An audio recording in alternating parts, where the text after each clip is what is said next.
Dalam nama Bapa dan Putra dan Roh Kudus. Amin. Maria menerima kabar dari malaikat Tuhan bahwa ia akan mengandung dari Roh Kudus. Salam Maria, penuh rahmat, Tuhan sertamu. Terpujilah engkau di antara wanita dan terpujilah buah tubuhmu Yesus.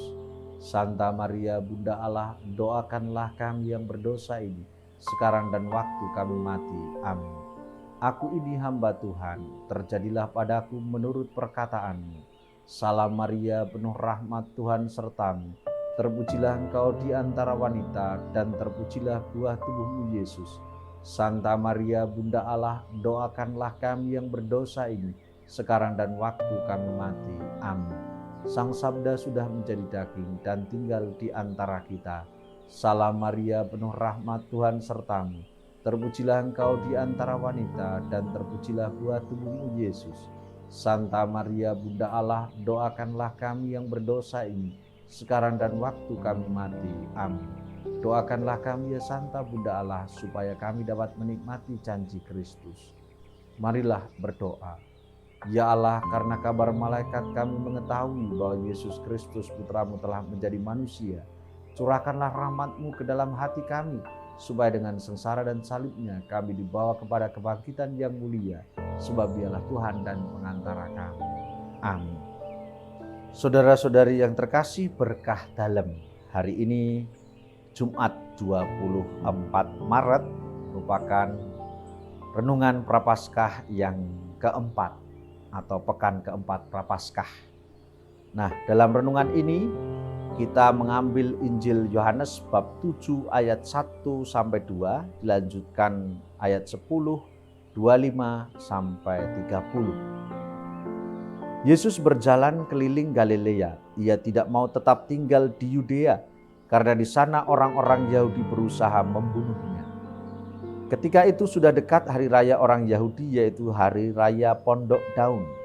Sesudah saudara-saudara Yesus berangkat ke pesta itu, ia pun pergi juga ke sana, tidak terang-terangan tetapi diam-diam.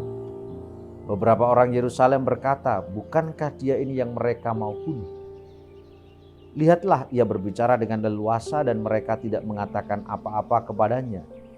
Mungkinkah pemimpin kita benar-benar sudah tahu bahwa ia adalah Mesias?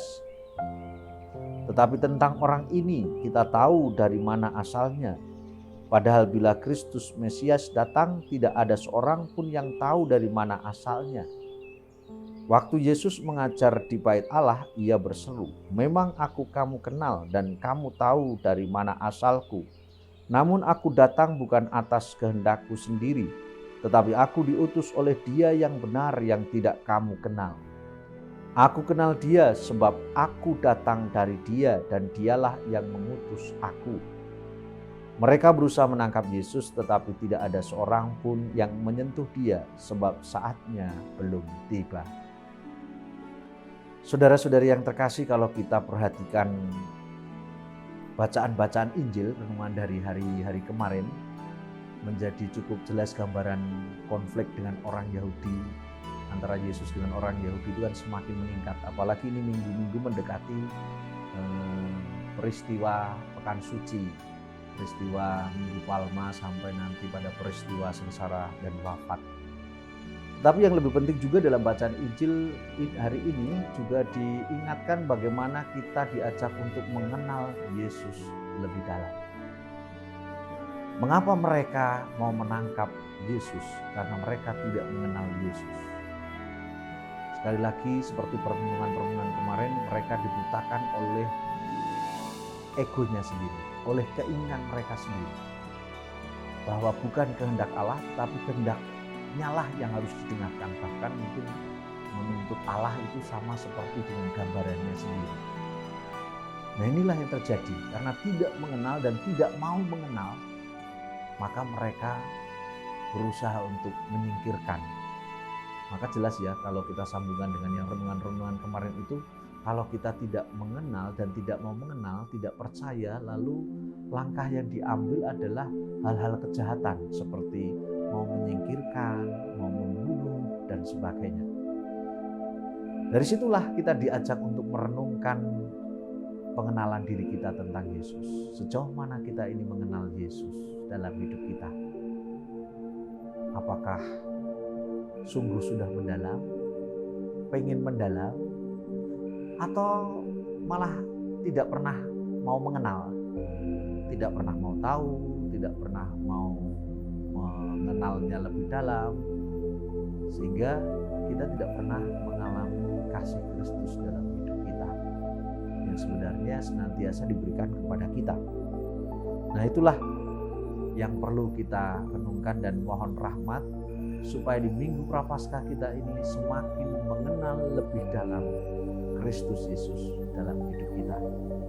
Bagaimana cara mengenal lebih dalam? Kita bisa sungguh memanfaatkan sarana-sarana rohani. Bagaimana pantang puasa kita, menghayati doa-doa kita dalam renungan sabda, renungan APP, renungan kitab suci pribadi, atau juga dalam merayakan sakramen-sakramen termasuk sakramen Ekaristi. Bagaimana saya datang menghayati, mendalami, dan membangun komunikasi untuk semakin mengenal lebih dalam tentang Kristus.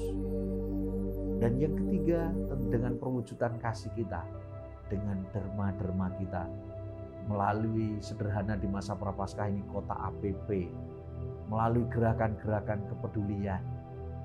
Bagaimana gerakan-gerakan kepedulian itu kita tempatkan dalam kerangka saya ingin mengenal lebih jauh dan lebih dalam tentang Kristus.